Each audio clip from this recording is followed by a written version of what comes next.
School's in. Good morning, everybody.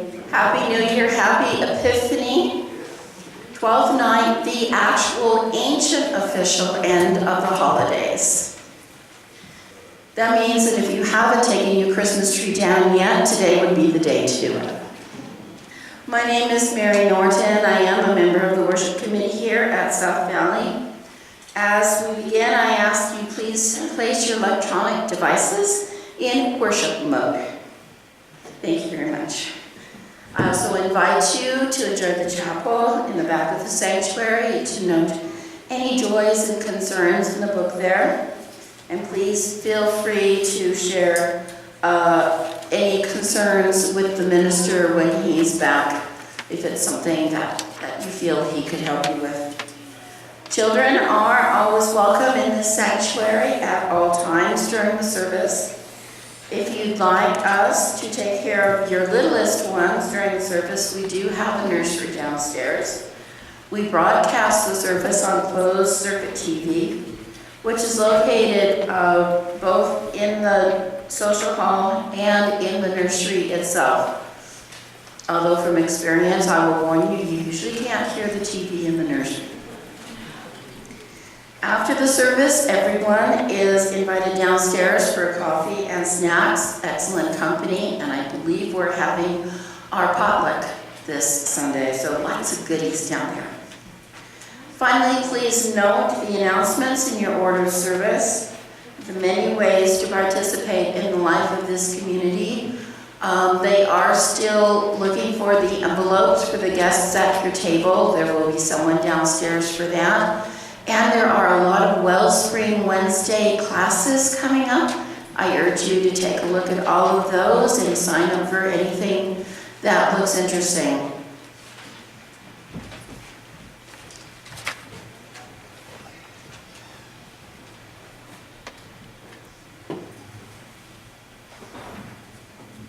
Good morning. My name is Lorelei White. I'm a member of the Board of Trustees here at South Valley UU Society. In the words of Rumi, come, come, whoever you are. You are welcome here. Whether you come with laughter in your heart or tears, you are welcome here. No matter where you've been, no matter where you're going, you are welcome here. No matter what body brought you in the door, no matter who you love, you are welcome here. Whether you believe in God all of the time, or some of the time, or none of the time, you are welcome here. If you come here with an open mind, a loving heart, and willing hands, you are welcome here at South Valley Unitarian Universalist Society.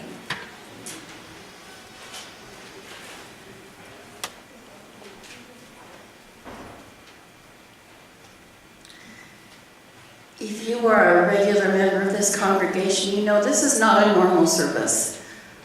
Those of you who have just come in, just come on in, take a seat. We are resurrecting a service we used to do on a fairly regular basis here at South Valley several years ago. It's poetry and music. So there will be poems from various members of the congregation, and our musically inclined members will be offering their talents with us today also. The theme, as you noticed, is celebrating life's epiphanies. And hopefully maybe some of these poems will bring about one for you. This first one is one that I wrote. It's called In the Little Things.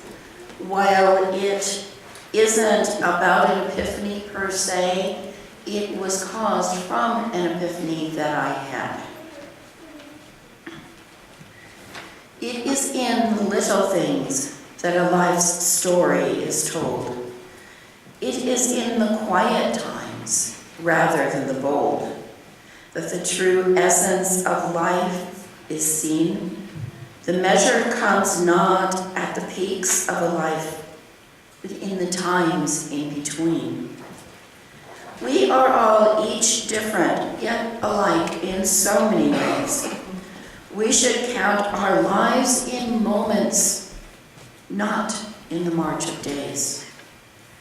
The true essence of our being shines forth like fireflies who illuminate life's darkness are often, those who illuminate life's darkness are often counted wise. But sometimes words alone cannot a measure take of the life before us, for words are often fake. It is within the action one takes from day to day that one learns if true compassion is this person's way. A life of quiet service is often overlooked by those who study people and write of them in books. But to those whose lives are touched by one whose service gives, will privately give grateful thanks that that server lives. For a life not lived in service is a life lived much in vain. The gratitude of others is worth more than wealth or fame. Serve others in compassion, for one day you may find that the compassion you gave to others will be returned to you in kind.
lighting.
All right, you guys. Those of you who are young or young at heart, come on forward and we'll do story.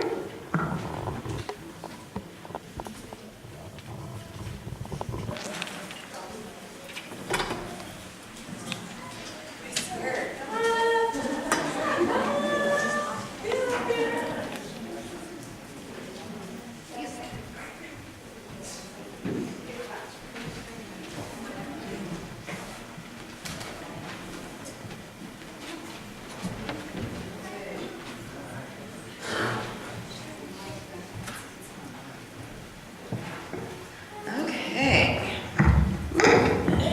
Noisy mic.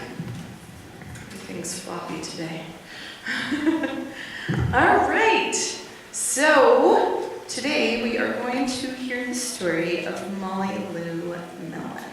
Any of you guys heard this before? A couple of you, very good. And it was so funny because as I came in today and sat down, I found a penny. And there are pennies in this story, so I thought it was really funny that I would find a penny, a lucky penny here as things got started. All right. So stand tall, Molly Lou Mellon. She looked like she's standing tall. That's a dandelion. All right. Molly Lou Mellon stood just taller than her dog and was the shortest girl in the first grade. She didn't mind. Her grandma had told her, "Walk as proudly as you can, and the world will look up to you." There she is, in case you missed her, because she's so tiny, right? So she did.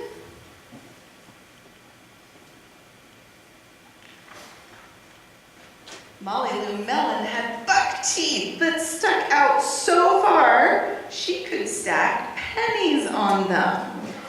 She didn't mind. Her grandma had told her, "Smile big and the world will smile right alongside you." So she did.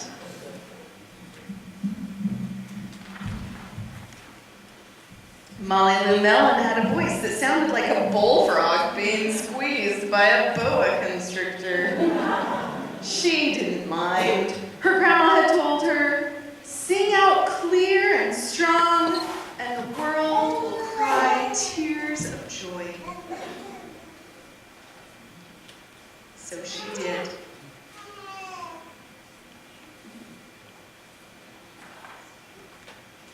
Molly Lou Mellon was often fumble-fingered.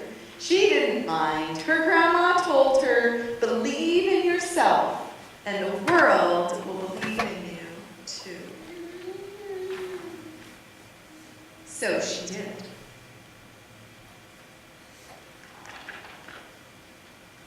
Then Molly Lou Mellon moved to a new town.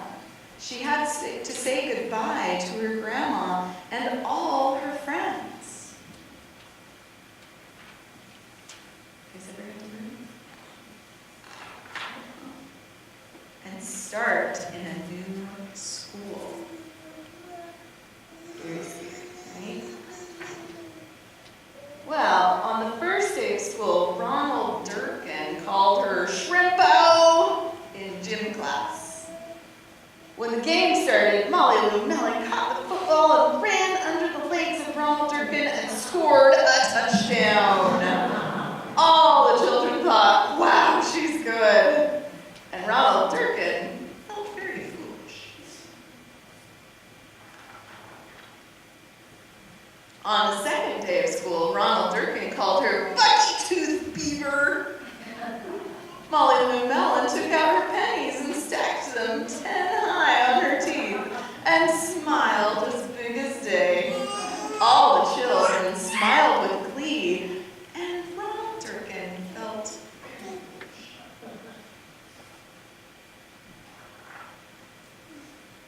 On the third day of school, Ronald Durkin said, "You sound like a sick duck. Honk, honk." Molly Lou Mellon sang out a quack so clear and strong that it made Ronald Durkin somersault backwards, hit his head, and have to go to the nurse. Well, all the children cried with joy to be free of Ronald Durkin for the rest of the afternoon. We all know somebody like that.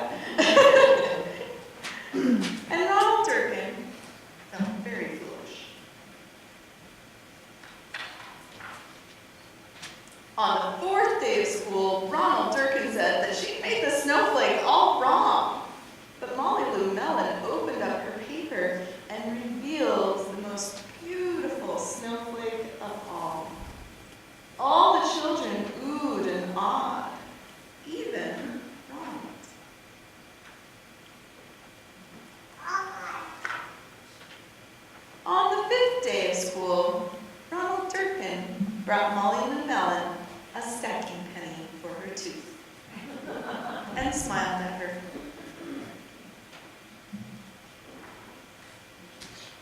That night, Molly Lou Mellon took out a pencil and paper and wrote a letter to her grandma. Dear Grandma, I wanted to tell you that everything you told me was exactly right. Love, Molly Lou Mellon. There you guys go. It's the penny, stacking penny. Thanks, you guys.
Okay, starting the main part of the service.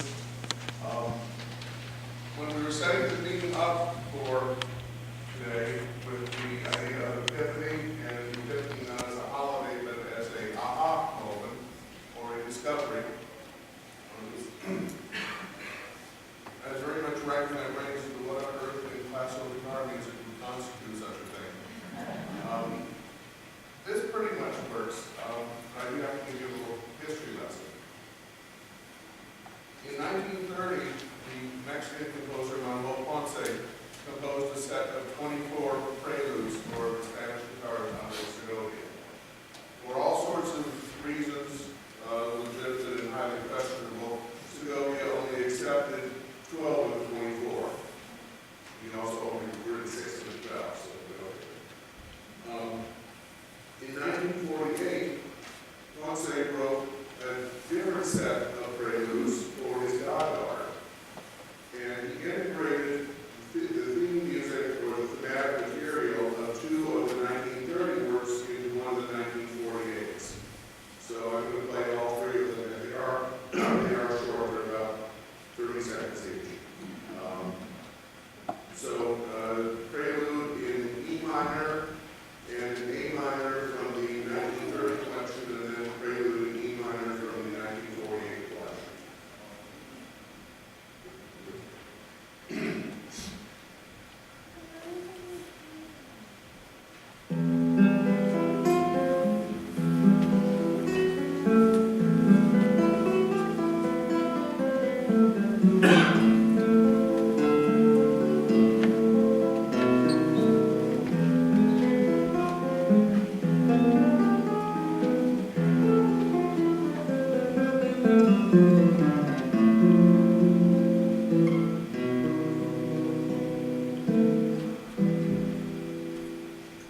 I'm not a poet, but I tried, so please bear with me.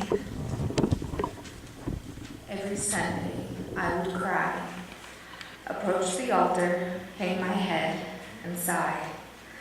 I whispered yet again, I tried. Finally, the shame got to be too much. I screamed, why is my mustard seed not big enough? Suddenly, Grace pierced through and whispered, my grace is sufficient for you. Sitting in the classroom, zoning out, didn't realize I had so much doubt. Couldn't talk about it, no one knew.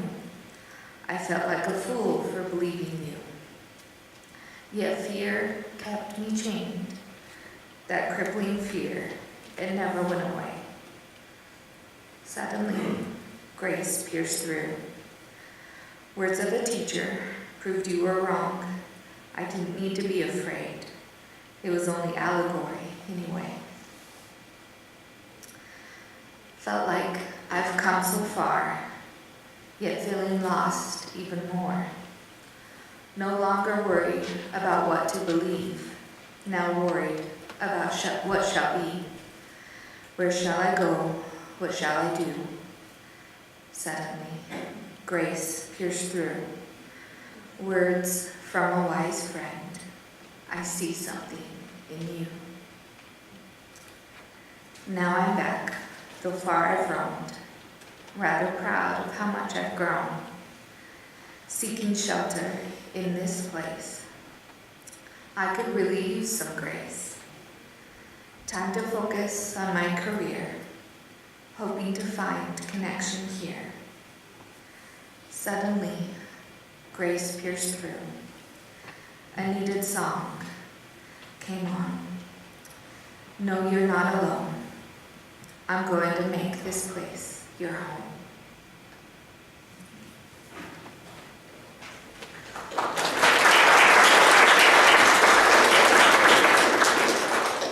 It is our practice here at South Valley to split our worship service offerings with a charitable organization or program that aligns with our values and principles. For January and February, the offering will be split with No Kid Hungry. In America today, 1 in 6 kids faces hunger. Working with local partners across the country, No Kid Hungry is ending childhood hunger by ensuring that kids get the food they need, like healthy breakfast, at school, and free meals during the summertime. Will you join with me in saying the words printed in the order of your service? We are this church. We are its hands, its heart, its voice. Together we share in the wealth of this community and sustain it with our gifts.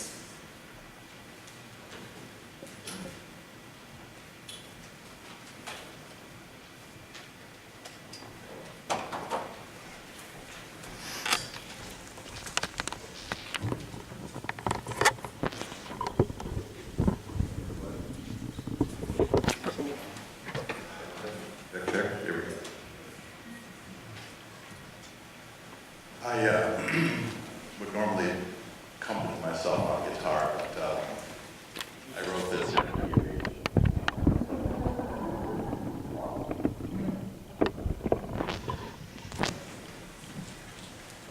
I met a woman in California, blue eyes like I never seen. She said, I got no time for your horse pucky rhymes. Got a Barstow job and a Malibu dream. You wanna feed my soul some truth. Now all glossy like a magazine. There's a meter on these baby blues. Now darling, away those strings and get out your green. I ain't saying my love's for sale now. Your brew is sweet and you're my jelly bean. But there's pickers for a dime a dozen. You ain't that fine, I ain't no T.I. Skating rink in Chattanooga, a dying mall near the Jersey Shore. You know I see no fame, got no credit in my name. Got a half-assed amp and a truck that's done for a damn mic. Costs $100 and the cable costs 40 more.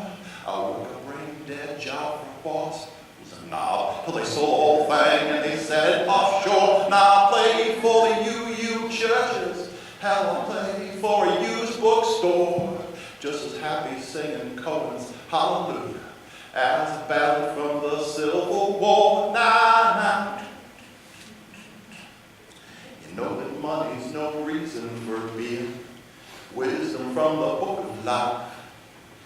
Money can't buy what damn fool things sweet as a memory you can make with your wife. You know the TV's gonna tell you different now, gonna fill your belly full of lies. You can't be okay, oh damn well when what they're selling is greed and strife. I think I'm gonna chill, picking my guitar, learn how to play it real nice. Smoke a J and call it medication.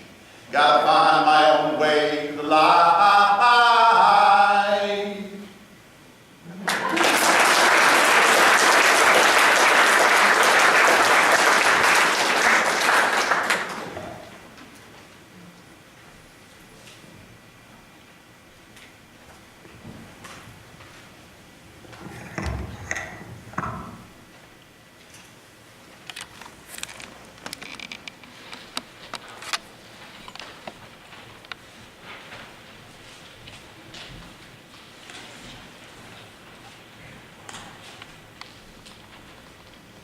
Haiku is a centuries-old, evocative expression of the Japanese poetic genius and its miracles of lyric compression.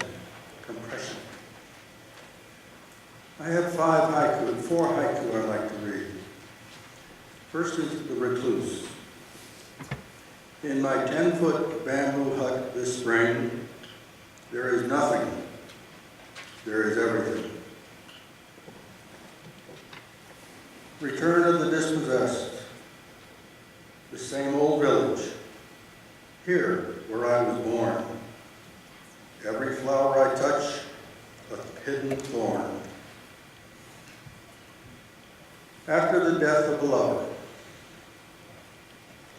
sitting or lying, still I wait, how wide the net is now, with no one at my side.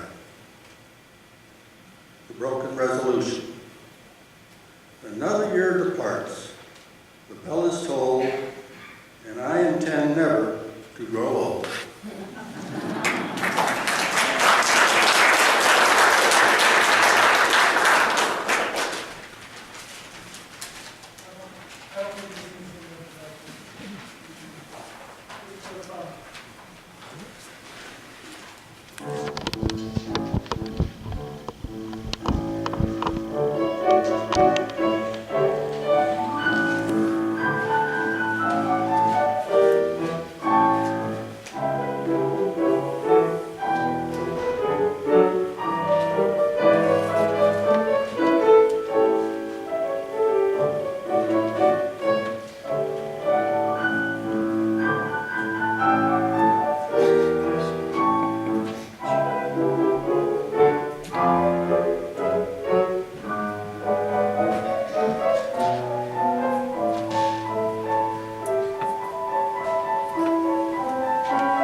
I have a poem from that shining voice of nature poetry, Mary Oliver. Why I Wake Early. Hello, sun in my face. Hello, you who make the morning and spread it over the fields and into the faces of the tulips and the nodding morning glories and into the windows of even the miserable and the crotchety. Best preacher that ever was, dear star, that just happens to be where you are in the universe, to keep us from ever darkness, to ease us with warm touching, to hold us in the great hands of light. Good morning, good morning, good morning. Watch now how I start the day, in happiness, in kindness.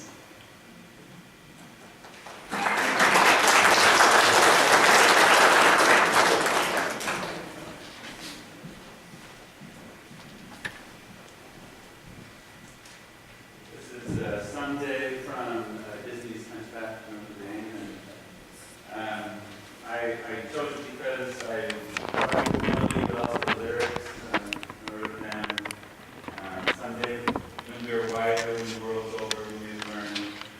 I pray Sunday that yet live to live and let live.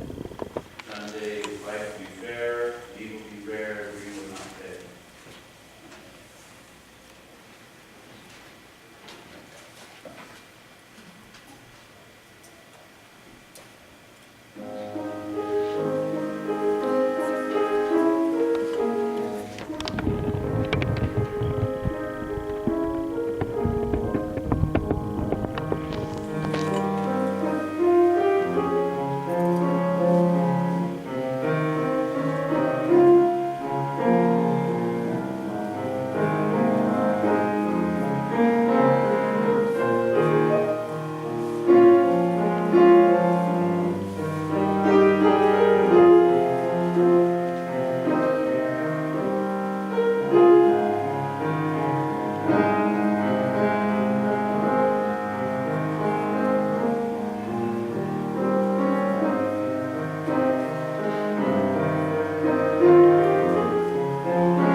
When I hear the word epiphany, I always think of those aha moments that a teacher is sometimes privileged to witness.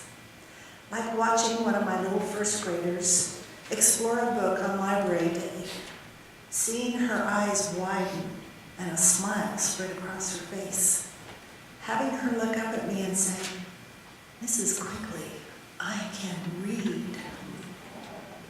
So I chose a poem about an aha moment between another teacher and her student, one that has inspired me all of my career. The Myth of Water by Jeannie Thompson.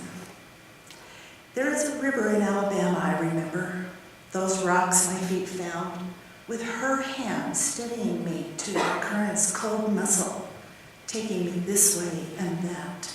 Sun on my face, my hair lifted, the mud's ancient odor said, "Move with me." I cannot return to who I was.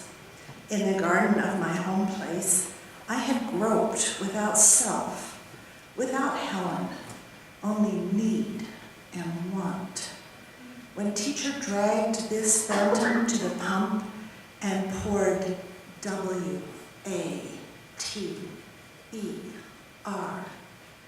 into its impatient hand, my mind cracked like a bird's egg.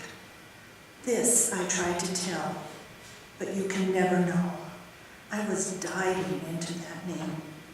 I couldn't know then, still my feet steadied on bare rocks, knew the river's rich pool. How would it be possible to return there, the syllables whispering in my palm over and over?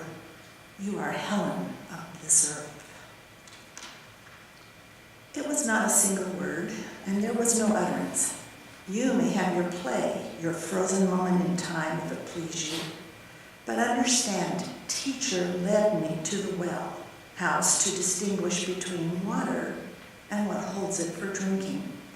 I held the cup under the pump, and she wrenched the handle.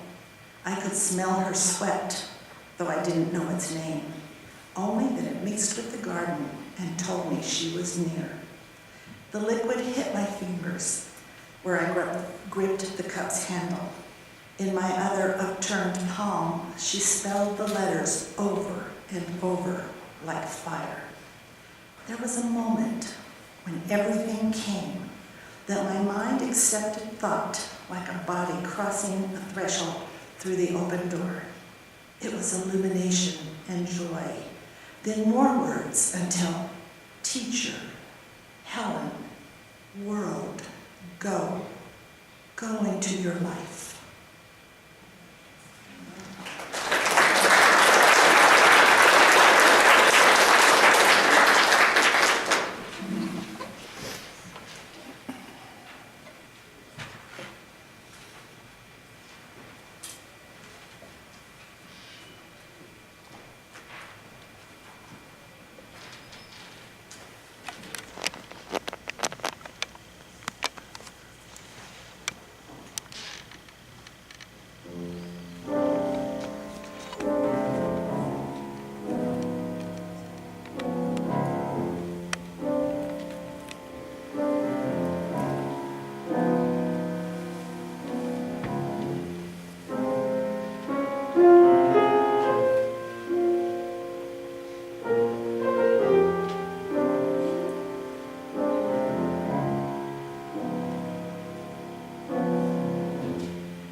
Alfred Lord Tennyson, and it's called Ring Out Wild Bells. I read it, and it seems as relevant today as when it was written, so it's a bit long, but I'll try to keep moving. Ring out wild bells to the wild sky, the flying cloud, the frosty light, the years dying in the night. Ring out wild bells and let him die. Ring out the old, ring in the new. Ring happy bells across the snow. The year's going, let him go. Ring out the false, ring in the true. Ring out the grief that saps the mind. For those that hear, we see no more. Ring out the feud of rich and poor. Ring in redress to all mankind. Ring out a slowly dying cause and ancient forms of party strife.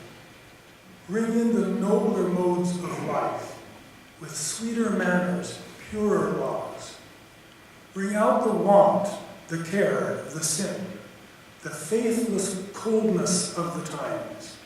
Ring out, my mournful rhymes, but ring the fuller minstrel in. Ring out false pride in place and blood, the civic slander and the spite. Ring in the love of truth and light. Ring in the common love of good. Ring out old shapes of foul disease. Ring out the narrowing lust of gold. Ring out the 1,000 wars of old. Ring in the 1,000 years of peace. Ring in the valiant man and free, the larger heart, the kindlier hand. Ring out the darkness of the land. Ring in the Christ that is to be.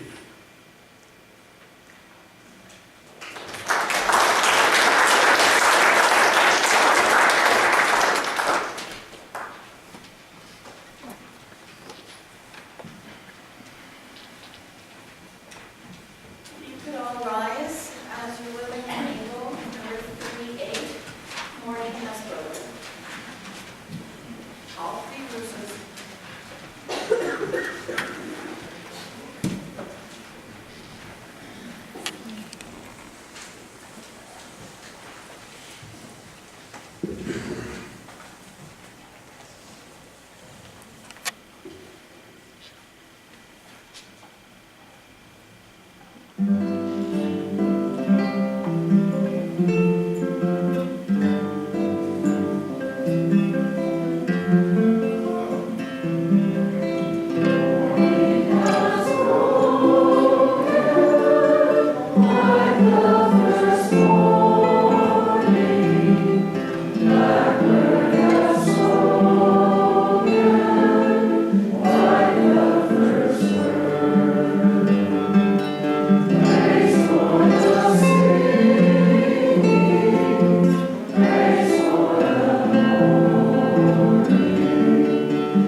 service has ended, I leave you with this blessing.